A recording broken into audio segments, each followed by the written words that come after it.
Hey there, I'm Valerie Knowles from Knowles Produce, and today I'm going to tell you how to cook pie pumpkin.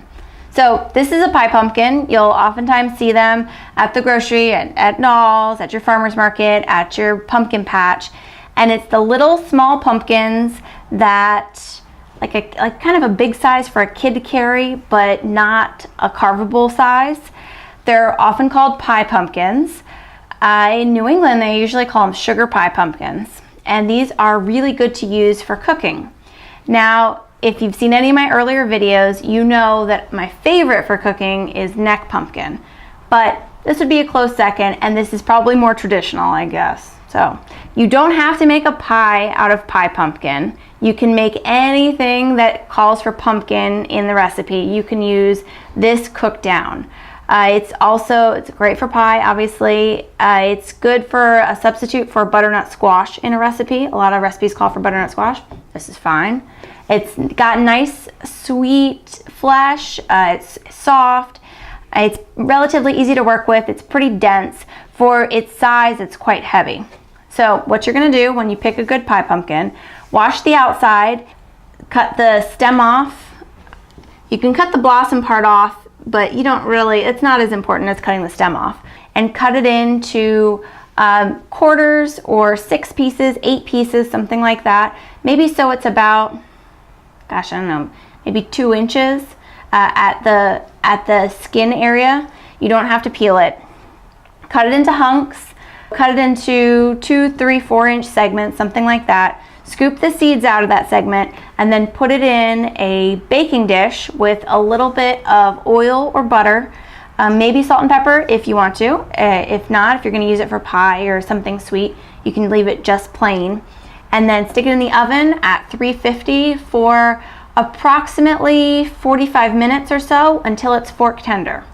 At that point, you'll take it out of the oven and you'll be able to scoop the meat of the pumpkin right away from that skin. Now at that point, you have mushed up cooked pumpkin ready to go.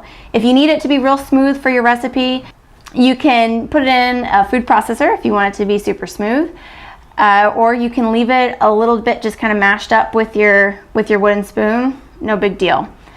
At that point, you can use it in any recipe that calls for your pureed pumpkin, or you can preserve it to save for later. So I will sometimes take that pureed pumpkin and I'll put it in a freezer bag and I'll make it so that it lays flat and just close it up, stick it right in the freezer. It is super easy to work with, and then you'll have fresh pumpkin for the whole rest of the year.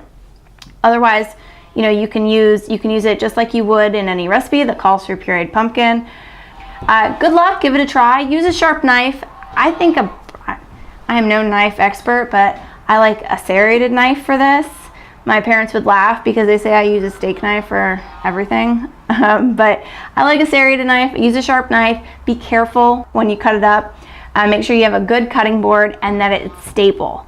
A little trick when you're cutting something round is to make yourself a flat edge. This one's relatively flat. It sits pretty flat, but like if you're cutting a watermelon or a pumpkin that's a little rounder, maybe not have a flat bottom, cut a little part off of the bottom so that it sits flat and it's a little easier to handle. So good luck. Don't be intimidated.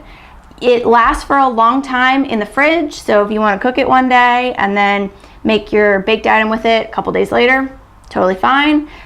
These also last as pumpkins for quite a while, so if you buy this today, don't feel like you have to go home and cook it right away. You can use it for decoration for a month, 2 months sometimes, and cook it after that. So I hope you enjoyed this little tutorial. If you have any questions, please leave it in the comments below. As always, we are happy to help, and we will see you next time. Goodbye.